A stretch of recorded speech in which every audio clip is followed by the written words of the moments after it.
दोस्त दीपक मिश्रा जी ने बताया, मेरा नाम तेजेंद्र राणा है और मैं उत्तर प्रदेश के डिस्ट्रिक्ट बागपत का रहने वाला हूँ। मैं एक किसान परिवार से बिलोंग करता हूँ और तकरीबन 19 साल मैंने खेती करी है और आज से लगभग 9 साल पहले मैंने वेस्टीज को जाना। और दीपक सर का बहुत बहुत धन्यवाद कि उन्होंने मुझे आज चुना आप लोगों से रूबरू कराने के लिए। और उन्होंने मुझे बोला कि सर आज आपको अपनी स्टोरी बतानी है कि आपकी स्टोरी कैसी है, किस प्रकार के परिवार में आपने जन्म लिया, कैसे आप वेस्टीज में रहे, आज आपके पास क्या परिणाम हुए। तो दोस्त मैं वही आपको लेके चलना चाहूंगा। जैसे मैंने बताया कि मैं किसान परिवार से बिलोंग करता हूं और लगभग 1980 में जन्म हुआ। एक सामान्य सी फैमिली के अंदर मेरा जन्म हुआ और गांव के अंदर, देहात के अंदर जो प्राइमरी स्कूल और जूनियर हाई स्कूल है वहाँ हमारी पढ़ाई लिखाई हुई। और चारों तरफ का जो एटमॉस्फेयर था वो ऐसा बहुत ज्यादा पॉजिटिव एटमॉस्फेयर नहीं था। अगर मैं बात करूं कि उस समय पढ़ाई लिखाई को लेकर बहुत ज्यादा सीरियस हम लोग नहीं थे। और जैसे बचपन मैक्सिमम गांव में लोगों का गुजर जाता है उसी तरीके से हमारा जो है बचपन गुजरा है। वही कंचे खेलना, टायर चलाना, डंडा लेकर गिंदू टोरा खेलना, इस टाइप की चीजें, गिल्ली डंडा खेलना और ऐसी चीजें जो है जीवन के अंदर ये बहुत मजेदार समय था। वो ऐसे समय चलता रहा क्योंकि मैं किसान परिवार से हूं। तो उस समय जब मैं बचपन में था, बचपन से ही जैसे कुछ टाइम फ्री होता था स्कूल के बाद, तो ज्यादातर माता पिता का प्रयास ये रहता था कि खेत में लेके जाए और इससे कोई ना कोई काम खेत में कराए। और दोस्त धीरे धीरे बड़े होते चले गए, हाई स्कूल हुआ, इंटर हुआ और इंटर होने के बाद जब मैं इंटर में था मेरे बड़े भाई का गवर्नमेंट जॉब लगा, मेरे फादर का भी गवर्नमेंट जॉब था। तो जब मैं इंटर क्लास के अंदर था तो उस समय पूरी खेती का कार्यभार मेरे ऊपर आ गया था और मैं उस खेती के कार्यभार से खुश भी था और मैं उसमें मस्ती टाइप में अपनी जिंदगी जी रहा था। 12 से 1 बजे तक खेती करनी होती थी, उसके बाद फ्री माइंड था, ताश खेला करते थे। अब बहुत सारे साथी मेरे सामने ऐसे बैठे होंगे जिन्होंने कभी ना कभी सीप, दुहत्ती, लाद इस प्रकार ताश खेले होंगे। कई सारे लोग अभी भी खेलते होंगे। तो मैं भी अपना जो खाली समय होता था ताश खेलकर और गलियों में इधर उधर घूमकर ही व्यतीत करता था। दोस्त समय बीता, उम्र बढ़ती चली गई, माता पिता सीरियस हुए। मेरे फादर ने मुझे एक, मेरे गांव से लगभग 20 किलोमीटर की दूरी पर एक कस्बा पड़ता है बड़ौत, बड़ौत के अंदर मेरे फादर ने मुझे एक दुकान खुलवा दी और उस दुकान, बिजली फिटिंग का मेरा काम था, दुकान खुलवा दी ताकि मैं अपने जीवन के अंदर कुछ कर पाऊं। बट वो ड्रीम मेरे फादर का था, मेरा ड्रीम नहीं था। सच बताऊं तो उस समय तक मेरी लाइफ के अंदर कोई भी ड्रीम नहीं था। मैं जो जिंदगी जी रहा था उस जिंदगी से मैं बहुत खुश था। दुकान खुलवाई, उससे भी मैं खुश नहीं था, मैं दुकान पर बैठना नहीं चाहता था। लेकिन दोस्त समय आता है, समय के अनुसार अपने आप को बदलना होता है। मैंने लगभग 6 साल मैंने बिजली फिटिंग का काम किया। इसी बीच में शादी भी हुई, इसी बीच में घर में खुशी भी आई और एक रिलेटिव के कारण, दोस्तों आप में से भी बहुत सारे लोगों के साथ यही होगा, मैक्सिमम लोग ऐसे होते हैं जो प्लान देखकर ज्वाइन नहीं करते। मैंने भी प्लान देखकर बिजनेस को ज्वाइन नहीं किया था। मैक्सिमम लोगों की जो ज्वाइनिंग होती है किसी ना किसी जानकार के कारण, रिलेटिव के प्रेशर में आके, फेस वैल्यू के कारण, पहली शुरुआत इस बिजनेस के अंदर तभी होती है। मेरी मामी के कारण मुझे पहले, आज से तकरीबन ये बात मैं कर रहा हूं 2007 के आसपास की, मेरी मामी के कारण मुझे एक अन्य एमएलएम कंपनी को जानने का मौका मिला। मेरी मामी ने मुझे एक अन्य एमएलएम कंपनी के अंदर मुझे ज्वाइन कराया, जो कि मैं करना नहीं चाहता था, प्रेशर में आया तो उन्होंने करा लिया। ज्वाइन कराने के बाद मेरा कोई इंटरेस्ट बिजनेस में नहीं था, मैं अपनी दुकान पे लग रहा था, मैं दुकान पे ही अपना चल रहा था। लेकिन बार बार मामी एक चीज का प्रेशर करती थी, बेटा मीटिंग में आ, बेटा मीटिंग में आ, बेटा मीटिंग में आ। आप सब लोगों के साथ भी ये हुआ होगा और आप लोगों ने आज भी कई सारे लोगों को फोन करके बोला होगा कि मीटिंग में आना है, मीटिंग में आना है।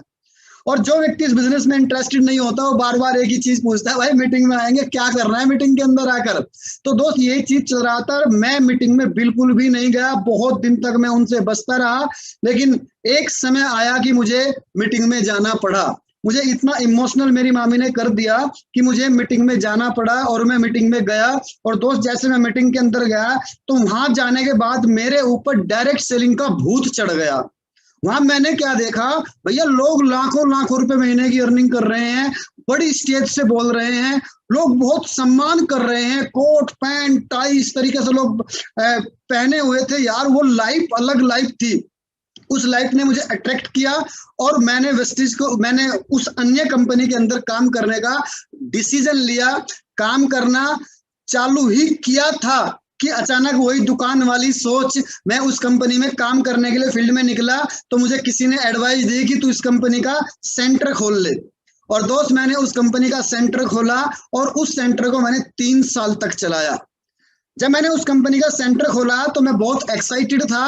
मुझे लगता था कि जो लोग एज ए डिस्ट्रीब्यूटर फील्ड में काम कर रहे हैं, लोगों को जाके प्लान दिखाते हैं, कन्वेंस करते हैं, लोगों को प्रोडक्ट खरीदवाने के लिए मेरी दुकान पर लेकर आते हैं, मुझे लगता था यार ये लोग तो मूर्ख हैं और मैं समझदार हूँ, क्योंकि ये फील्ड में जाके काम करते हैं, सामान मेरा बिकवाते हैं। तो उस समय मुझे अच्छा लग रहा था, लेकिन देखते ही देखते जैसे मैंने क्या देखा, 3 साल के अंदर वे भी मेहनत कर रहे हैं, मैं भी मेहनत कर रहा हूं। उन्होंने कोई पैसा इन्वेस्ट नहीं किया, मैंने 4.5 लाख रुपए इन्वेस्ट किए थे। परिणाम क्या आया, वो 3 साल बाद उनकी लाइफ स्टाइल चेंज हो गई, उनकी मेरे से ज्यादा उनके पैसे आने चालू हो जाए, मेरी लिमिटेड इनकम होगी, मैं एक दिन की छुट्टी नहीं कर सकता, वे अपनी मर्जी के मालिक हो गए। तो दोस्त इस बदलाव को देखते हुए, इस परिवर्तन को देखते हुए, मैंने भी वो दिन मुझे आज भी ध्यान है, 28 दिसंबर 2008, जी हाँ दोस्त, 28 दिसंबर 2008 में मैंने उस कंपनी को फुल टाइम करने का डिसीजन लिया।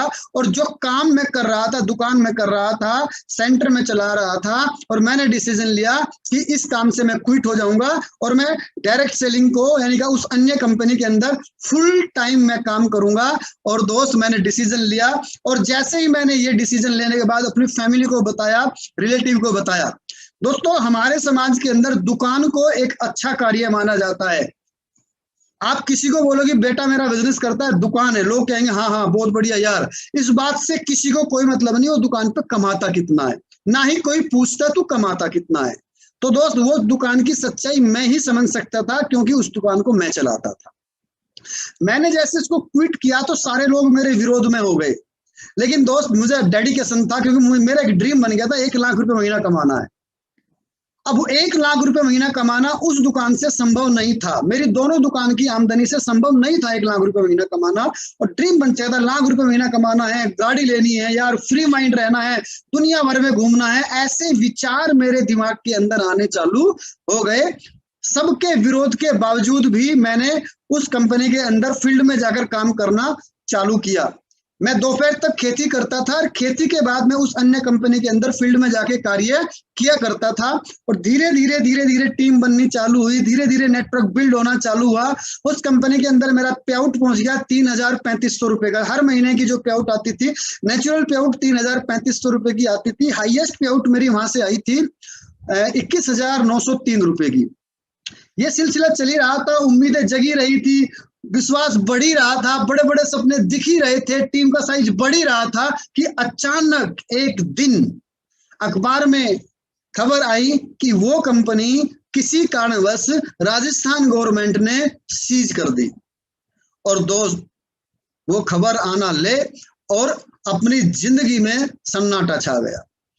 लगा कि सर के ऊपर से छत गायब हो गई, क्योंकि दुकान छोड़ चुके थे और एक बड़े सपने देख रहे थे कि अब आया 1 लाख, अब आया 1 लाख, और वो कंपनी उस समय बंद हो गई। उसके बावजूद जो विरोध के लोग थे, मेरे फादर, मेरे रिलेटिव, वे सब लोग मुझे क्रिटिसाइज करने लगे, और मेरा बुरा दौर, यहाँ से बहुत ज्यादा दौर शुरू हुआ। ये बात है दोस्त नवंबर 2011 की। और दोस्त जब ये घटना मेरे साथ घटी, पहले तो मुझे विश्वास नहीं हुआ। 1 हफ्ता, 1.5 हफ्ता, 2 हफ्ता, 1 महीना, 2 महीना लग गए। अब लगा कि ये चीज लंबी खिंचने वाली है, तो विश्वास टूट गया। और अंदर ही अंदर मैंने एक चीज ठान ली कि कुछ भी कर लूंगा। लोग जो डायरेक्ट सेलिंग के बारे में बोलते हैं वो सत्य है, ऐसी धारणा मेरी हो गई। और मैंने डिसीजन ले लिया, कुछ भी कर लूंगा, लेकिन डायरेक्ट सेलिंग या नेटवर्क मार्केटिंग को नहीं करूंगा। अब दोस्त उस समय हर व्यक्ति मुझे क्रिटिसाइज करने की कोशिश करता था, मेरी फैमिली के लोग मुझे क्रिटिसाइज करने की कोशिश करते थे। अब उनसे बचने का मेरे पास एक ही तरीका था। मैं सुबह सुबह मॉर्निंग के समय घर से निकल जाता था खेतों में, रात को अंधेरा होने के बाद ही मैं घर आता था। और मैं मैक्सिमम मेरी कोशिश ये रहती थी कि मैं अपनी फैमिली से दूर रहूं, फैमिली में स्पेशली फादर से दूर रहूं, क्योंकि फादर ही मुझे क्रिटिसाइज करते थे, मदर और वाइफ ने मुझे कभी क्रिटिसाइज नहीं किया। तो दोस्त ये जीवन चल रहा था। अचानक मेरे घर के अंदर एक बड़ी प्रॉब्लम और हुई। मेरी मदर की लेफ्ट हैंड की इस हाथ की नसें ब्लॉक हो गई, जिसके करके मेरी माताजी का हाथ ऊपर नीचे जाना बंद हो गया। ऐसा किसी के साथ भी हो सकता है, और किसी के साथ भी होगा, बंदा वही करेगा जो मैंने किया। पहले लोकल के डॉक्टर के पास गए, रेस्पॉन्स नहीं मिला, तो बड़ौत में हम लोग एक अपने जो हमारा कस्बा था उसके हम लोग गए, वहां पर जो है डॉक्टर को दिखाया, कोई रेस्पॉन्स नहीं मिला। देन उसके बाद मेरठ आए, मेरठ में एक स्पेशल डॉक्टर भूपेंद्र चौधरी, कई सारे लोग नाम भी जानते होंगे, उसके यहाँ सालों साल दवाइयाँ खिलवाई, कोई रेस्पॉन्स नहीं मिला, बल्कि प्रॉब्लम और ज्यादा बढ़ती चली गई। और एक दिन माता जी का बीपी ज्यादा हाई होने के कारण अचानक उनके नाक की नस फट गई। दोस्त ये समय था, खैर शुक्र है परमात्मा का, हॉस्पिटलाइज कराई, ठीक ठाक मदर हुई, घर लेकर आए। बट यहाँ कहानी बदल गई। अब जैसे घर लेकर आए तो मेरी मदर ने एक चीज बोली, अब मैं अंग्रेजी दवाई नहीं खाऊंगी। अब दोस्त अंग्रेजी दवाई नहीं खाएंगे तो कोई ना कोई तो विकल्प निकालना पड़ेगा। आप जैसे सलाहकार लोग हमारे साथ थे, सब लोगों ने एडवाइस दी, सब लोगों ने सलाह दी, और लोगों ने एक ही चीज बोली, भाई या तो इनको देसी दवाई खिलवाओ, या इनको आयुर्वेदिक दवाई खिलवाओ, और या इनको होम्योपैथिक दवाई खिलवाओ। अब मदर के हाथ को ठीक करने के लिए आयुर्वेदिक और होम्योपैथिक दवाई सर्च करना चालू किया, तो मेरे काबिल दोस्त दिल्ली के अंदर रहते थे, मैंने उनको भी बोला कि यार कोई अच्छा डॉक्टर बताओ।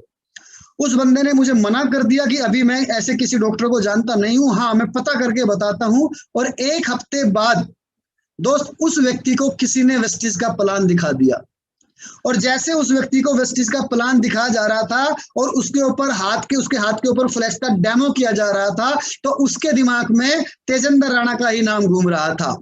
आप में भी बहुत सारे लोग ऐसे होंगे, जब आपने पहली बार प्लान को देखा होगा, प्रोडक्ट को देखा होगा, तो आपके भी दिमाग में आया होगा कि मुझे इस बिजनेस के अंदर मरीज तलाश करने पड़ेंगे। और उनके सामने तो मेरी मदर यानी कि मैं खुद मरीज के रूप में था।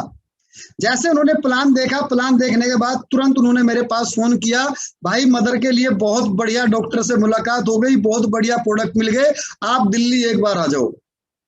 जी हाँ दोस्त, अप्रैल 2012 की बात है, मैं दिल्ली गया और उन्होंने मुझे वेस्टीज के बारे में बताना चालू किया। बट दोस्त मैं वेस्टीज में इंटरेस्टेड नहीं था, मेरा कोई इंटरेस्ट वेस्टीज में नहीं था, बल्कि मुझे उनकी ये बात बुरी लगी, क्योंकि खेत का पीक टाइम चला हुआ था, गेहूं की कटाई चल रही थी, गन्ने की बुआई चल रही थी। उस समय पे उन्होंने मुझे बुलाया कि वेस्टीज का प्लान देख ले।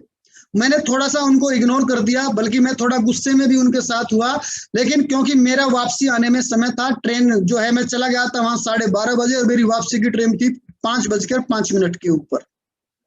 सो मुझे वो टाइम तो उनके साथ स्पेंड करना ही था। इसी बीच में उन्होंने वेस्टीज के प्लान को एक साइड रख दिया और मेरे हाथ के ऊपर फ्लैक्स ऑयल का डेमो उन्होंने किया। दोस्त वो फ्लैक्स ऑयल का डेमो करने वाला व्यक्ति, भगवान उसका भला करे, आज वो जहां भी है इस दुनिया में नहीं है, मैं जरूर नाम लूंगा, गर्व के साथ नाम लूंगा, मिस्टर रिजवान खान थे।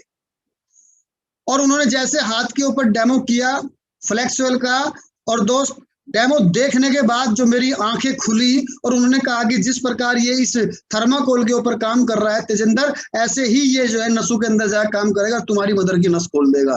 केवल उनके इस डेमो की वजह से, केवल उनके इस विश्वास की वजह से मैं वेस्टीज के पहली बार 2 प्रोडक्ट परचेज करे, Vestige noni, Vestige flax oil.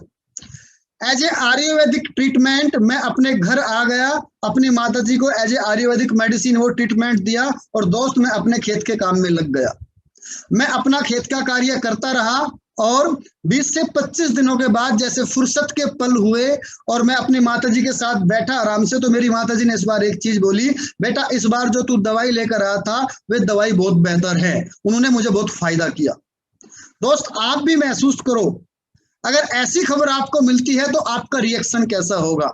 और जैसे मेरी मदर ने बोला, तो मैं अंदर से एकदम से मैं एक्साइटेड हो गया, और मैं अपने आप को रोक नहीं पाया। मैंने तुरंत फोन उठाकर उस शख्स को फोन किया जिसके कारण मुझे वेस्टीज के प्रोडक्ट जानने का मौका मिला। मैंने उनको एक ही बात बोली, भाई thank you so very much, आपके कारण मेरी माता जी का हाथ ठीक हो गया। अब उस व्यक्ति ने जवाब दिया, देखो तेजेंद्र भाई, हमारे जो प्रोडक्ट हैं चमत्कारिक प्रोडक्ट हैं, जिस प्रकार आज आपके घर में प्रॉब्लम है, ऐसी ही घर घर के अंदर प्रॉब्लम है। अगर आप चाहो तो हमारे प्रोडक्ट के ऊपर काम करते हुए आप लाखों रुपए महीने की अर्निंग भी कर सकते हो। दोस्त जैसे ही उसने कहा लाख रुपए महीने की अर्निंग कर सकते हो, तो पहली वाली बात दिमाग में आ गई, पहले भी मैं लाख के चक्कर में ही आया था, लेकिन वहां का जो अनुभव रहा बहुत खराब अनुभव मेरा रहा। तो मैं फिर भी उनके साथ ज्वाइन करना नहीं चाहता था। और जब हम लोग ज्वाइन करना नहीं चाहते तो हम में से मैक्सिमम लोग ऐसे होते हैं जो साफ साफ मना नहीं करते, हाँ बहाना मारते हैं, क्योंकि हम सब लोग एक्सपर्ट हैं इस काम के लिए। सो दोस्त, मैंने भी बहाना मारा। मेरा बहाना यह था कि कौन नहीं चाहता लाख रुपए महीना कमाना। मैं भी चाहता हूं, बट ना तो मैं पढ़ा लिखा हूं और ना ही मेरे पास पैसे हैं। अब आप बताओ, क्या मैं लाख रुपए महीना कमा सकता हूं? दोस्त, उस व्यक्ति ने जवाब दिया और उसने बोला, तेजेंद्र भाई, इस बिजनेस में लाखों रुपए महीना कमाने के लिए ना ही तो तेरा पढ़ा लिखा होना जरूरी है और ना ही तेरे पास पैसे का होना जरूरी है। अगर रियली में तुम यहाँ से लाख रुपए महीना कमाना चाहते हैं तो तुम्हारे पास लाख रुपए महीना कमाने का कारण होना जरूरी है। दोस्त, उस व्यक्ति ने ये बात बोली और बोलकर फोन रख दिया। और अब उनके फोन रखने के बाद मेरी खुद से लड़ाई शुरू हुई। क्या तेजेंद्र राणा रियली में, क्या मेरे पास लाख रुपए महीना कमाने का कोई कारण है? उस समय उम्र थी 32 साल। इससे पहले कभी मैंने इतना सीरियस होकर अपने आप से बात नहीं किया। पहली बार मैंने अपने आप से बातचीत की, क्या तेजेंद्र तेरे पास कोई कारण है? तो दोस्त, जब मैंने ईमानदारी से अपने आप से बातचीत की, मेरे पास इस बिजनेस के अंदर लाख रुपए महीना कमाने का एक कारण नहीं था, हजारों कारण थे। और दोस्त, जो साथी आज पहली बार आए होंगे या जो आज इस बिजनेस को रन कर रहे होंगे, एक बार पूछना अपने आप से, दिल पर हाथ रखकर अपनी जिम्मेदारी को समझते हुए, क्या आपके पास कोई कारण है लाख रुपए महीना कमाने का? अंदर से आवाज आएगी, हाँ, एक नहीं हजारों कारण। सो दोस्त, मेरे 4 मेजर कारण थे इस बिजनेस के अंदर लाख रुपए महीना कमाने के। जब मेरा माइंड सेट हुआ, पहला कारण ये था, मेरे बच्चे अच्छी एजुकेशन ले लेंगे, क्योंकि जिस एटमॉस्फेयर में मेरी पढ़ाई लिखाई हो रही थी उस समय उसी एटमॉस्फेयर में मेरे बच्चों की भी पढ़ाई लिखाई हो रही थी। और दोस्त, पढ़ाई लिखाई के महत्व का पता तब लगता है जब बात हाथ से निकल जाती है। अगर मैं लाख रुपए महीना कमाता हूं तो मेरे बच्चों की अच्छी एजुकेशन, द बेस्ट एजुकेशन हो जाएगी। अगर मैं लाख रुपए महीना कमाता हूं, मेरे माता पिता, उस समय मेरे फादर की एज थी 72 ईयर, 72 साल की उम्र में भी मेरे साथ खेतों में जाकर कार्य करवाते थे, ताकि मुझे लाभ हो जाए, मुझे आराम मिल जाए। अगर मैं लाख रुपए महीना कमाता हूं तो मेरे माता पिता को खेत में जाके काम करने की जरूरत नहीं रहेगी और उनका बुढ़ापा संवर जाएगा। तीसरा बड़ा कारण, मेरी वाइफ। दोस्त, अगर मैं लाख रुपए महीना कमाता हूं तो मेरी वाइफ की लाइफ स्टाइल चेंज हो जाएगी, उसका जीने का स्तर, उसका रहने का स्तर सब चेंज हो जाएगा। और चौथा बड़ा कारण था दोस्त, बहुत बड़ा कारण था, खुद तेजेंद्र राणा। अगर मैं लाख रुपए महीना कमाता हूं तो मुझे खेती करने की जरूरत नहीं रहेगी, मेरी खुद की लाइफ स्टाइल चेंज हो जाएगी। इन्हीं 4 कारणों से मैंने अप्रैल 2012 में मैंने वेस्टीज के बिजनेस को चुना, वेस्टीज को बिजनेस को करने का डिसीजन लिया। सो दोस्त, ये कहानी बनी इस बिजनेस के अंदर आने की। और उसके बाद क्या कैसे शुरुआत हुई, मैं और मेरी वाइफ दोनों, हम लोग पहले दिन से ही मतलब बहुत पॉजिटिव रहे इस बिजनेस के अंदर। ये मेरा उस समय का फोटो है जब मैंने इस बिजनेस को ज्वाइन किया था। यही मेरी लाइफ थी और यही मेरी जिंदगी थी, यही मेरा ट्रैक्टर, ये मेरा गन्ने का खेत इधर आप लोग देख रहे होंगे। जी बिल्कुल, आप लोग देख रहे होंगे इस तरीके से आप लोग ये तेजेंद्र राणा ही है और ये गेहूं की कटाई और ये सारी चीजें यहाँ चल रही है दोस्त जी। सो अब आपको देखना है कि ये मेरा जीवन स्टाइल था, यहाँ से मेरी शुरुआत हुई, यहाँ से मैंने कार्य करना चालू किया, बस इसी से शुरुआत हुई। और मैं आगे बढ़ूंगा और बताऊंगा, जब इस बिजनेस के अंदर आया, मेरी पहले महीने की जो यहाँ से आमदनी हुई थी वो मात्र 31 रुपए की मेरी आमदनी थी। ये मेरा इस बिजनेस से पहले महीने का चेक था, जो बहुत टफ था। दोस्त, आप समझ सकते हो, मैंने पहले भी एक कंपनी में काम किया, कुछ दिन वहां से रिजल्ट नहीं आए, फिर दोबारा से हिम्मत करी, पहले महीने की आमदनी 31 रुपए की मेरी आमदनी आई। जिसको भी दिखाया वही हंसा, मजाक की, लेकिन मुझे इस चीज से फर्क नहीं पड़ता था। मुझे पता था इस कॉन्सेप्ट की पावर क्या है, सिस्टम की पावर क्या है। अब मैंने क्योंकि चुनाव किया था दूसरी बार, तो अब मैं आंख मीच कर चुनाव नहीं किया था। अब मैनेजमेंट से भी मिले, कंपनी से भी मिले, सारी चीज को हमने देखा, देन हमने वेस्टेज को करने का चुनाव किया। 31 रुपए का पहले महीने की आमदनी थी। दूसरे महीने की आमदनी यहां से थी मेरी 18,928 रुपए की। दोस्त, जब मैंने इस बिजनेस को शुरू किया, जैसे मैंने पहले ही बताया था, मेरे पास आमदनी नहीं थी, पैसे नहीं थे, बिजनेस करना था। अब यहाँ मेरे पास दो विकल्प थे। दो विकल्प ये थे, एक तो ये विकल्प ये था कि मैं इस बिजनेस को करूं, एक विकल्प था ना करूं। सबके पास दो ही विकल्प होते हैं। और अगर मैं इस बिजनेस को करने का डिसीजन लेता हूं तो दो बड़े चैलेंज थे। पहला एक चैलेंज ये था, कहीं भी वहां पर ऐसा सेंटर नहीं था जहां से प्रोडक्ट अवेलेबल हो सके। दूसरा बड़ा रीजन क्या था, वहां पर कोई भी ऐसी मीटिंग नहीं होती थी जहां जाके सीख सके। सेंटर की अगर बात करूं तो प्रोडक्ट परचेज करने के लिए या तो पानीपत जाना पड़ेगा 75 किलोमीटर, या मुझे गाजियाबाद वसुंधरा आना पड़ेगा 75 किलोमीटर। मीटिंग अगर मुझे अटेंड करनी थी तो उस समय एक ही CNT प्रोग्राम होती थी दिल्ली के अंदर, ITO के ऊपर, ND तिवारी भवन के बेसमेंट के अंदर। ये चीज थी। अब मुझे अपलाइन कहते थे भाई मीटिंग में लोगों को लेकर आओ, वो भी संभव नहीं थी। और मैं लोगों के पास जाता था, फील्ड में जाता था, लोगों से बातचीत करता था। लोग पूछते थे भाई प्रोडक्ट कहाँ से मिलेगा। अब प्रोडक्ट कहाँ से मिलेगा, जिसको भी बताता था जी पानीपत से मिलेगा या वसुंधरा से मिलेगा, तो मेरे पास एक अजीब सी स्माइल करते थे और बड़े प्यार से एक बात पूछते थे, कोई और नहीं मिला क्या। तो बहुत बुरा लगता था उस समय। लेकिन क्योंकि बिजनेस को मैं आया था अपने ड्रीम को लेकर, 1 लाख के पे आउट को लेकर, समाधान मुझे ही करना था उस समय। दोस्त, दो चैलेंज थे, मैंने दोनों का समाधान किया। पहला चैलेंज प्रोडक्ट का चैलेंज था।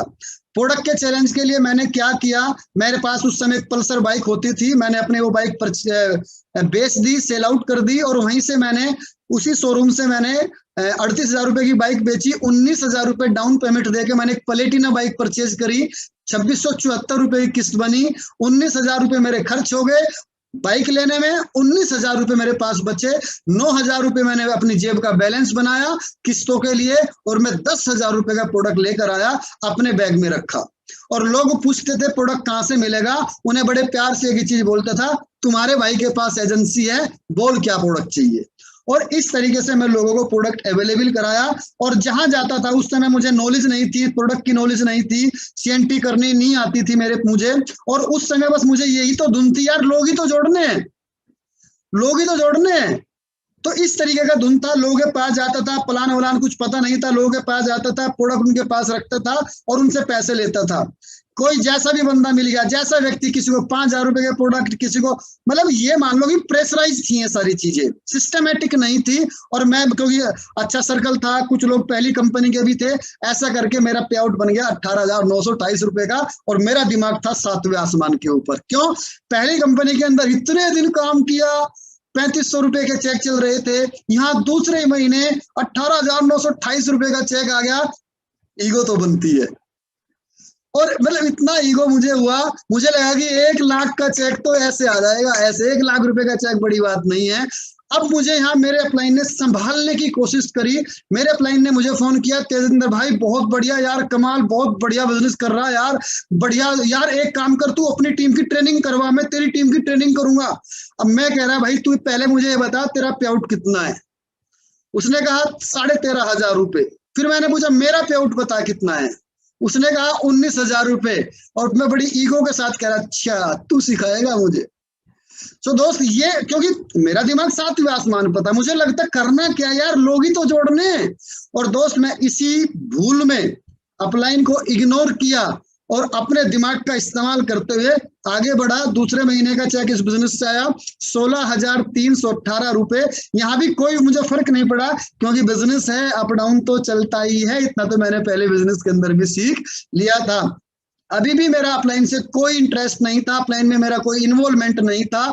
मैं कंटिन्यू पूरे डेडिकेशन के साथ काम करता था। अपलाइन मुझे संभालने की कोशिश करते थे, अपलाइन मुझे कॉल करते थे, लेकिन अपलाइन की कॉल को मैं रिसीव भी नहीं करता था, क्योंकि मुझे लगता था आई नो दैट, मैं सब कुछ जानता हूं। मुझे लगता था मैं सब कुछ जानता हूं, मेरा अपलाइन से भी बड़ा चेक हो गया, अब तो बस तू कर देगा 1 लाख का चेक। दोस्त, आगे बढ़ा और अगले ही महीने मेरी पे आउट आई 835 रुपए। क्यों ये 835 रुपए की पे आउट आई? क्योंकि जो मैंने शुरुआत में लोग जोड़े थे, जबरदस्ती लोग जोड़कर जबरदस्ती प्रोडक्ट दे दिए, तो वहां रिपर्चेज का कोई मतलब नहीं बना। और 2 महीने में जितने मेरे जान पहचान वाले थे मैंने सब जोड़ दिए। अब तो चारों तरफ बस एक ही बात हो गई कि भाई तेजिंदर आएगा, उससे बच के रहना, अगर आ गया तो 2-3 हजार रुपए के प्रोडक्ट चेप के जाएगा। इस तरीके से मैंने शुरुआत करी थी, जो बहुत गलत थी। मैं किसी को भी इस तरह से शुरुआत करने की सलाह नहीं दूंगा। अगर आप भी ऐसे ही करोगे तो परिणाम आपके सामने है। मेरा 835 रुपए का चेक आया, दूसरे में उसके अगले महीने मेरा 926 रुपए का चेक आया। अब जब 2 महीने तक का मेरा चेक सही नहीं आए तो मैंने जैसे मेरे अगले महीने 926 का पे आउट देखा, मैंने तुरंत फोन उठाया और अपने अपलाइन को फोन किया। मैंने कहा, गुरुजी आप तो भूल ही गए। दोस्त, यहाँ मुझे एहसास हुआ और मैंने अपने अपलाइन के साथ मैं डिस्कस किया। और यहाँ मैं जरूर ताली चाहूंगा अपने घर बैठे बैठे, अगर आपके लिए संभव हो, मेरी great upline mister Sanjay Yadav ji के लिए। उनसे मेरी बातचीत हुई। संजय सर को मैंने अपनी सारी चीजें बताई। उन्होंने कहा, बाबू हम पहले से पता था ऐसे ही होगा, तू गलती कर रहा है, थोड़ा सिस्टम से काम कर, सीएनटी सीख, सीएनटी करना सीख, लोगों को सीएनटी में लेकर आ, चल मैं तेरी मीटिंग करवाता हूं, तू मेरी मीटिंग रखवाओ। और दोस्त, उस दिन मैंने एक चीज बोल दी थी संजय सर को, सर मैं इस बिजनेस के अंदर कामयाब होने के लिए आया हूं और इस बिजनेस में आप मेरे अपलाइन कामयाब अपलाइन हो। आप जो भी बोलोगे आज के बाद, जैसे भी बोलोगे, वही मैं करने के लिए तैयार हूं। जिंदगी में इफ बट लेकिन किंतु परंतु नहीं करूंगा, जो आप बोलोगे वही करूंगा, बस मुझे यहाँ से 1 लाख रुपए के चेक तक ले आओ। तो उन्होंने कहा, बेटा कोई टेंशन नहीं है, जिस डेडिकेशन के साथ काम कर रहे काम करते रहो, मैं आपके साथ हूं। अब हम लोगों ने यहाँ सीएनटी करना चालू करी। अभी हमने यहाँ चेक बिल्कुल भी फोकस नहीं किया। 1928 रुपए का चेक आया, उसके बाद मेरा चेक यहाँ से 1387 रुपए का आया। और ये वो समय था, मैं आपको यहाँ जरूर बताना चाहूंगा, जब आपका बिजनेस बिल्कुल सही दिशा में नहीं है, जब आपका पे आउट अच्छा नहीं होता, इस दुनिया के सारे साइंटिस्ट आपको तभी टकराएंगे। साइंटिस्ट मतलब महानेगेटिव लोग, सारे टकराएंगे। मुझे सारे लोग टकराए, मुझे हर इंसान एक ही सलाह देता था, बेटा छोड़ दे। लेकिन मैं किसी के लिए इस बिजनेस को करने के लिए नहीं आया था, मैं इस बिजनेस को अपने परिवार के लिए करने के लिए आया था, अपनी फैमिली के लिए करने के लिए आया था, खुद के लिए करने के लिए आया था। तो दूसरा व्यक्ति क्या कह रहा है उससे मुझे कोई फर्क नहीं पड़ता था। दोस्त, इस समय में मेरे पास कई सारे अलग अलग कंपनी के लोग मेरे पास आए, जो मुझे कुछ लालच भी दे रहे थे। वो मुझे एक चीज बोल रहे थे, देख बाबू, तेरे पास 2 कंपनी के लोगों की लिस्ट है, तू पहले वाली कंपनी के लोगों को भी जानता है, तू वेस्टेज के लोगों को भी जानता है, तेरा यहाँ पे आउट कुछ आ नहीं रहा, जितना तेरा पे आउट आ रहा है उससे ज्यादा हम तेरी हेल्प कर देंगे, तू हमारे साथ आ जा और बस तू इन लोगों से मिलवा दे, तुझे कंपनी का हम टॉप अचीवर बना देंगे। मैंने उनको एक ही चीज बोली थी, क्योंकि उस समय तक मुझे एक दीपक सर की मीटिंग हुई थी, उसमें दीपक सर ने एक चीज बोली थी। उन्होंने बोला था कि डायरेक्ट सेलिंग के अंदर मात्र 6% कंपनी ऐसी होती है जो अपने 10 साल पूरे करती है। तो ये चीज मेरे माइंड में सेट हो चुकी थी। जी हाँ दोस्त, ये माइंड में मेरे सेट हो चुकी थी कि मैं एक बहुत बेहतरीन स्टेबल वेल मैनेजमेंट वाली कंपनी के साथ जुड़ा हुआ हूं। तो जब मेरे पास लोग आते थे, मैं उन लोगों को एक ही चीज बोलता था, मैं इस इंडस्ट्री के अंदर पैसे कमाने के लिए आया ही नहीं हूं। लोग आकर पैसों का ही लालच देते थे, तेरा चेक इतना करवा देंगे, तेरी लाइन ऐसे चलवा देंगे। मैं उनको एक ही चीज बोलता था, मैं इस कंपनी के अंदर पैसे कमाने के लिए आया ही नहीं हूं, मैं इस कंपनी के अंदर आया हूं कैरियर बनाने के लिए। अगर मैं यहां से करियर बना लिया तो पैसे तो मेरे पीछे पीछे आएंगे। और आपको भी यही चीज बोल रहा हूं दोस्त, पैसे के लालच में नहीं दोस्त, करियर बिल्ड करो। और करियर एक दिन में नहीं बनता, करियर बनाने में समय लगता है। मुझे भी लगा, आपके सामने रिजल्ट है। मैंने हिम्मत नहीं हारी, मैं अपने अपलाइन से अलग नहीं हटा।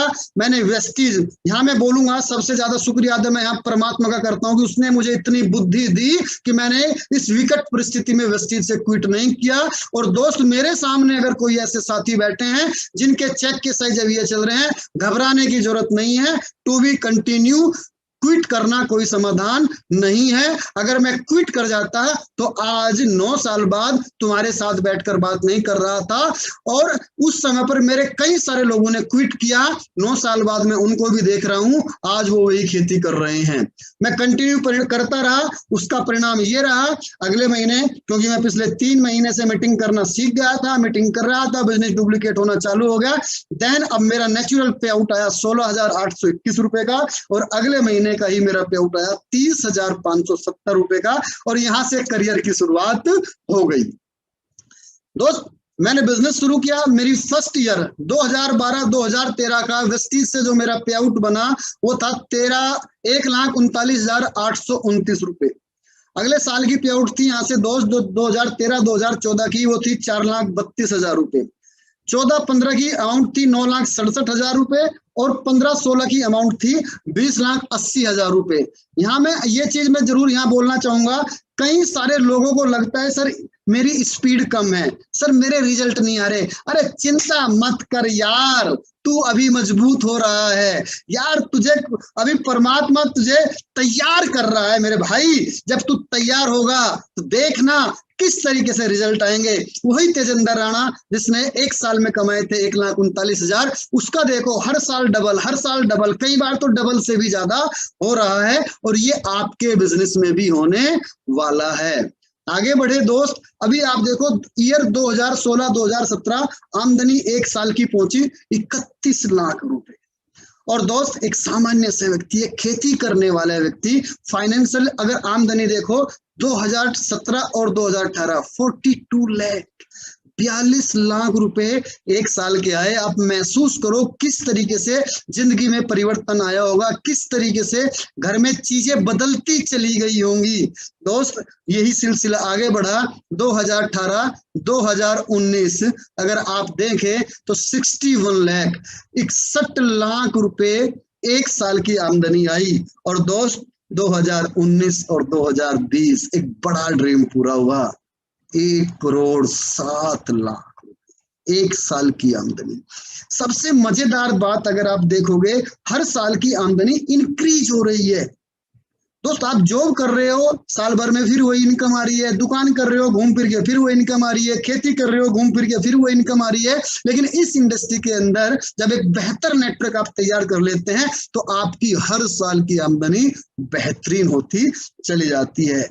और दोस्त मार्च 2020 को तो आपको पता ही है, मार्च 2020 में 22 मार्च 2020 में क्या शुरू हुआ था?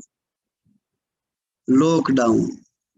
और भैया देखो लॉकडाउन के अंदर दुकानें बंद थी, फ्लाइट बंद थी, ट्रेनें बंद थी, है ना, होटल्स बंद थे, एवरीथिंग। आप और हम भी तो रूम में बंद थे, हम कहाँ निकले? तो ऐसे में बिजनेस कैसे बढ़ेगा? दोस्त आप किसी भी बड़ी इंडस्ट्री के अंदर जाओ, मेडिकल इंडस्ट्री को छोड़कर किसी भी बड़ी इंडस्ट्री के अंदर जाओ तो आपको पता लगेगा बिजनेस किस तरह कदर डूब चुके हैं। सो दोस्त 1,07,00,000 आया और वेस्टीज सिस्टम की पावर है, वेस्टीज मैनेजमेंट, वेस्टीज सिस्टम और आप और हम सब लोगों का डेडिकेशन, वो ये पावर है कि इस विकट परिस्थिति के अंदर भी जहां पिछले एक साल में आप और हम लोग खुलकर बिजनेस नहीं कर पाए, खुलकर मीटिंग और इवेंट नहीं कर पाए, बावजूद उसके भी जो आमदनी आई दोस्त इस एक साल के अंदर 1,35,00,000 रुपए। अगर औसतन आमदनी की अगर आप बात करेंगे तो तकरीबन 11.25 लाख रुपए महीने की आमदनी हुई है। अब वो भी एक समय था दोस्त जब हम लोग मेहनत करते थे, पैसे आते नहीं थे, और ये भी एक समय आया हमने मेहनत नहीं की और पैसे भी महीने में 11-11 लाख रुपए आए। अगर इस पीरियड की बात करो, इसे आप डिवाइड करोगे तो एक दिन की आमदनी दोस्त 37,000 रुपए, 37,000 रुपए एक दिन की आमदनी आई पिछले साल के अंदर। और एक समय था जब हम पूरा दिन बाइक चलाते थे और साल की आमदनी आई थी 1,39,000। तो ये बिजनेस इसी तरीके से काम करता है, थकना नहीं है। जब हमें लगे ना कि हमें प्रॉब्लम आ रही है, कोई बात नहीं यार, एक दिन वो भी आएगा, घर से नहीं निकलोगे तो भी पैसा आएगा। अभी यही तो बता रहा था, मैं इस बिजनेस के अंदर पैसा कमाने के लिए नहीं आया दोस्त, सबके काम चल रहे हैं, जो वेस्टीज में नहीं है सबके काम चल रहे हैं, कहीं ना कहीं से करते रहिए। वेस्टीज को हम फ्यूचर के लिए आए हैं करने के लिए, करियर बिल्ड कीजिए इसके अंदर। जैसे आपका करियर बिल्ड होगा पैसा पीछे पीछे आएगा। आप लोग देख भी रहे होंगे, ये मेरे 9 साल के टोटल 9 साल की जो अभी तक की मेरी अमाउंट है वेस्टीज से, वो 4,14,00,000 रुपए यहां से हो चुकी है दोस्तों। मैंने जिंदगी में नहीं सोचा। इतना ही नहीं दोस्त, मेरी पहली जो मैंने आमदनी बताई थी 31 रुपी, और मेरी हाईएस्ट पे आउट आपके सामने है जो 15,51,551 रुपए की है। ये भी लॉकडाउन के अंदर ही है। इतना ही नहीं दोस्त, बड़ी बात यह है कि ट्रैक्टर चलाने वाला व्यक्ति आप सामने देख रहे होंगे, उसने इस बिजनेस के माध्यम से तीन तीन गाड़ियां परचेज करी। पहली गाड़ी हुंडई ईओन, दूसरी गाड़ी हुंडई क्रेटा और तीसरी गाड़ी मर्सिडीज। एक ट्रैक्टर चलाने वाले व्यक्ति ने हिम्मत नहीं हारी, कंटिन्यू करता रहा, परिणाम आपके सामने है। और मैं गारंटी करता हूं आप भी जो लोग हिम्मत नहीं हारोगे, कंटिन्यू एक डेडिकेशन के साथ करते रहोगे, तो यहां तक पहुंचने में मुझे 9 साल लगे हैं, आपको 5 साल भी नहीं लगेंगे। क्योंकि जब हमने बिजनेस शुरू किया कंपनी की स्पीड कम थी, आज जो आपने बिजनेस शुरू किया आज कंपनी की स्पीड बहुत ज्यादा है। घर बैठे काम हो रहा है दोस्त, घर बैठे।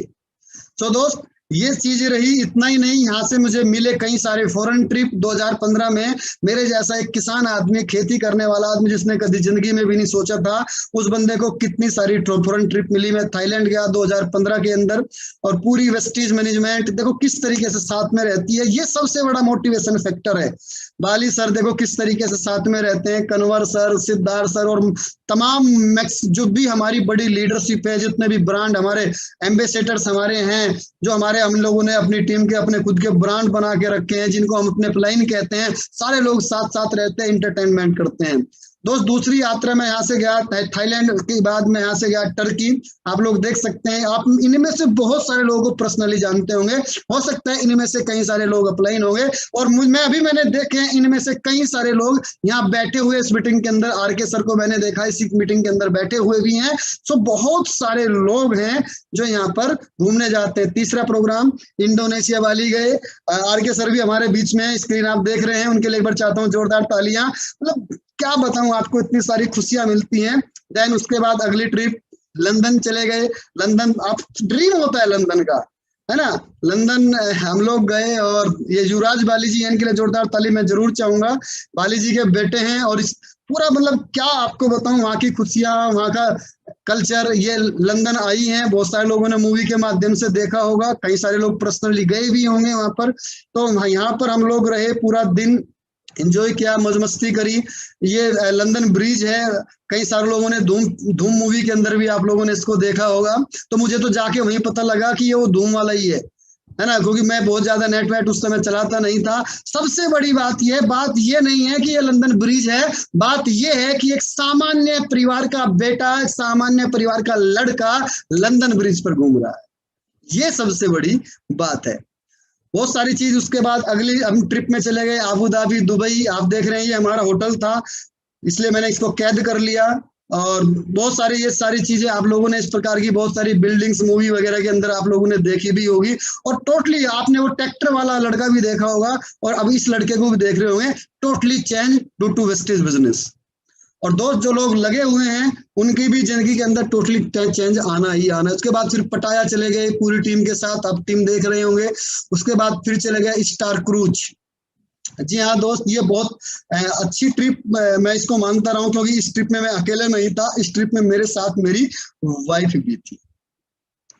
जी हाँ दोस्त, बड़ी खुशी हुई। मतलब मैं पहले तो बात अपने खानदान में मैं नहीं गया कभी विदेश घूमने के लिए, विदेश छोड़ो हम तो एयरपोर्ट पे भी नहीं गए थे। साथ साथ मेरी जो वाइफ है उनके खानदान में भी कोई नहीं गया था। हम दोनों लोग पहले ऐसे व्यक्ति बने जो विदेश घूम रहे हैं।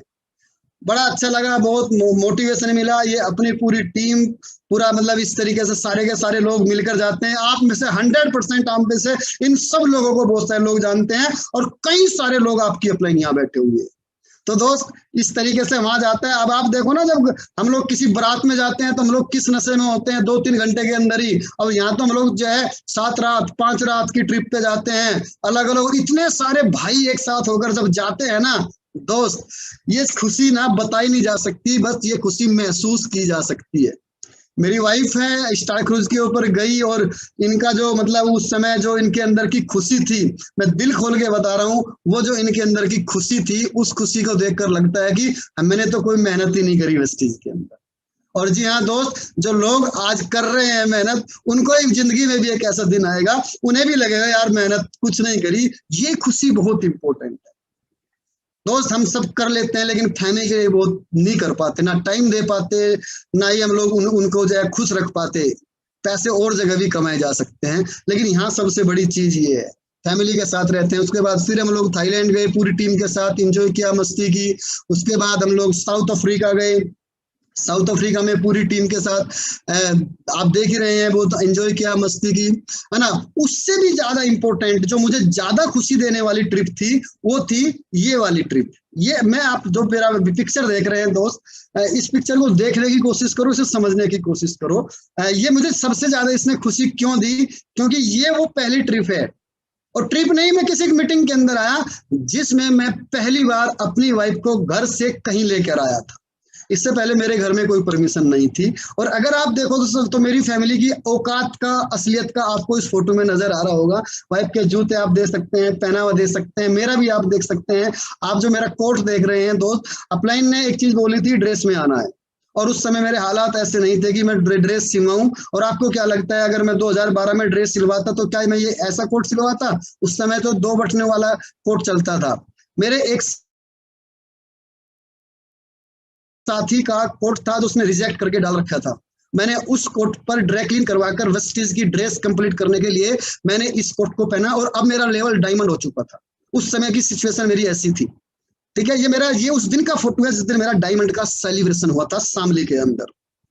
सो ये दिन थे, ये सिचुएशन थी, और अब मजा आता है, जिंदगी में खुशी आनी शुरू हुई। मैं अपनी फैमिली को अब मैंने घुमाना शुरू किया। मैं घूमा, मैं विदेश गया, मेरे लिए उसमें ज्यादा खुशी की बात नहीं है। मुझे खुशी मिलती है अपनी फैमिली के साथ टाइम स्पेंड कर कर, जब मैं इनको लेकर जाता हूँ। मेरठ के पास एक जगह पड़ती है हसनापुर, सब लोग जानते हैं हसनापुर का इतिहास। इस हसनापुर में लेके गया अपने परिवार को, मैंने यहाँ घुमाया। उसके बाद मैं लेके गया दिल्ली। दिल्ली तो हमारे लिए बहुत बड़ी बात थी, हम कभी जब तक डायरेक्ट सेलिंग में नहीं थे, हम कभी दिल्ली नहीं आए। इंडिया गेट, जू, है ना, बिरला मंदिर, जो भी चीजें थी वो सारी यहाँ इनको विजिट कराई, टाइम दिया। उसके बाद ये भी एक अलग तरह की जिंदगी थी, डिज्नीलैंड। एक्चुअली हमारे यहाँ ऐसी परमिशन नहीं थी, ऐसे पहरावे की परमिशन नहीं थी, इस प्रकार के एनवायरमेंट में जाने की परमिशन नहीं थी। लेकिन जब इस बिजनेस के अंदर आया, मैं खुद नहीं, मेरी खुद ऐसी मानसिकता नहीं थी। जब मैं इस बिजनेस के अंदर आया, कामयाब लोगों के बीच में रहा, बड़ी सोच वालों लोगों के बीच में रहा, तो धीरे धीरे मेरी भी सोच का स्तर बड़ा होता चला गया। और उसका जो सबसे बड़ा फायदा मिला वो मेरे परिवार को मिला। अब मेरे परिवार में खुशियां भरनी चालू हो गई। और दोस्त, जिस परिवार में खुशियां आ जाती है वही परिवार स्वर्ग बन जाता है। जन्नत और स्वर्ग बस धरती के ऊपर ही है। मुझे यहाँ खुशी मिलती है। उसके बाद मैंने बहुत सारी ट्रिप अपनी फैमिली को कराई। मैं लेके गया ऋषिकेश ट्रिप पे, मैं अपनी पूरी फैमिली को लेके गया, है ना। उसके बाद मैं लखनऊ अपनी फैमिली को, चिड़ियाघर लखनऊ का और बहुत सारी चीज लखनऊ। उसके बाद नैनीताल, नैनीताल में बहुत सारी मैंने टाइम स्पेंड किया अपनी फैमिली के साथ, पूरी मस्ती, पूरा एंजॉय। ये मेरी वाइफ, मेरा बेटा और ये मेरी बेटी, है ना। बहुत इंजॉय किया, बहुत मस्ती की, इंटरटेनमेंट पूरा किया। उसके बाद मसूरी हम लोग गए, मसूरी में जाके हमने एंजॉय किया। कितना अच्छा लगता है ना जब हम एक अपने पूरे परिवार के साथ टाइम स्पेंड करते हैं। अभी तो लॉकडाउन हो रहा है, नहीं तो मैं तो अपने बेटे को बोल रखा कि गूगल कर लो, जहां भी हाथ रख दोगे वहीं लेके चलूंगा। अब तुम्हारा पिता इतना सक्षम हो गया है और जो भी कर रहा है, क्योंकि मेरे पास अब पैसे भी है और मेरे पास अब टाइम भी है, मुझे किसी से परमिशन लेने के लिए जरूरत नहीं है। मैं जो कुछ करता हूँ आपकी खुशी के लिए कर रहा हूँ। और दोस्त, यही मैं आपको कहूंगा, यही जिंदगी आपके परिवार में आने वाली है। तरस जाते हैं दोस्त, अपनी फैमिली तरस जाती है, टाइम नहीं दे पाते लोग। और पैसा भी अगर किसी के पास है, टाइम भी अगर किसी के पास है, तो इस प्रकार की सोच नहीं बन पाती। इस कॉन्सेप्ट के अंदर आए हैं, सफल लोगों के साथ में रहेंगे तो सोच का स्तर बहुत बड़ा हो जाता है। आगरा हम लोग गए, मैंने पूरी फैमिली ट्रिप आगरा कराई। मनाली हम लोग गए, है ना, मनाली के साथ पूरे परिवार के साथ हमने किया। यहाँ मनाली में मैं अकेला नहीं, मेरी टीम के भी और कुछ सारे लोग हैं जो घूमने के लिए गए थे, है ना। तो बहुत बहुत इंटरटेनमेंट हुआ। अभी शिमला गए थे, अभी लॉकडाउन लगने से पहले ही, नालकंडा, शिमला। तो ये बहुत सारी चीजें हैं जो जीवन के अंदर खुशी लेकर आई, जो मुझे मोटिवेट कर रही है। और एक्चुअल यही खुशी मैं चाहता था। बात पैसे की नहीं है, मेरे से तो बहुत ज्यादा पैसे कमाने वाले हैं, लेकिन उनके परिवार में शायद ये खुशियां नहीं है। शायद वो इतना टाइम अपने परिवार के साथ स्पेंड नहीं करते। मुझे कोई बताओ, कोई फैमिली बताओ जो ये ना चाहती हो। सिंगल फैमिली बताओ जो ये ना चाहती हो। सारी फैमिली ये चाहती है, बट जाते कितने लोग हैं, इंपॉर्टेंट ये है। कहीं ना कहीं, कहीं फाइनेंशियल प्रॉब्लम, कहीं टाइम की प्रॉब्लम, कहीं मनु की प्रॉब्लम, मन नहीं मिलते आपस में। लेकिन इस बिजनेस के अंदर आपको तमाम चीजें मिल जाती है। साथ साथ अभी फिर उसके बाद रणथंभौर घुमा के लाया अपने पूरे परिवार को। और मुझे जो सबसे ज्यादा खुशी देने वाला मोमेंटम जो बना, पहले ऐसा नहीं था, मेरा खुद का भी जन्मदिन नहीं बनता था, मेरे परिवार में किसी का जन्मदिन नहीं बनता था। आज वेस्टीज ने इस काबिल बना दिया कि मैं अब अपने माता पिता का भी बर्थडे मनाता हूँ। जी हाँ, ये बर्थडे मेरी मदर का बर्थडे है, मेरी मदर है। और ये बर्थडे मैं कहीं ऐसी जगह नहीं, जिस दिन मैं ये बर्थडे मनाता हूँ, मैं अपनी मदर का बर्थडे, बच्चों का बर्थडे, जब भी ऐसी चीज मैं करता हूँ, अपना फैमिली को लेके जाता हूँ 5 स्टार के होटल के अंदर शाम के टाइम। लेकिन दिन के टाइम मैं जाता हूँ एक ऐसी जगह, मैं आपको आगे दिखाऊंगा, जो मुझे बहुत ज्यादा प्रभावित करती है। सो मुझे अच्छा लगा, ये जो फैमिली के साथ जो मैं टाइम स्पेंड करता हूँ, मेरे लिए बहुत इंपॉर्टेंट, मेरे लिए सबसे ज्यादा इंपॉर्टेंट यही है, क्योंकि सब कुछ इन्हीं की तो खुशी के लिए कर रहा हूँ। सो ये सारी चीजें अच्छी हैं। और इतना नहीं, ये मेरी पूरी फैमिली है, मेरे फादर, मेरे मदर, मेरे भाई भतीजे, सब मेरी बहन, सब ये मेरी पूरी कंप्लीट फैमिली है। एक बड़ा मोमेंटम यहाँ आया, आप सामने कुछ पिक्चर्स देख रहे होंगे।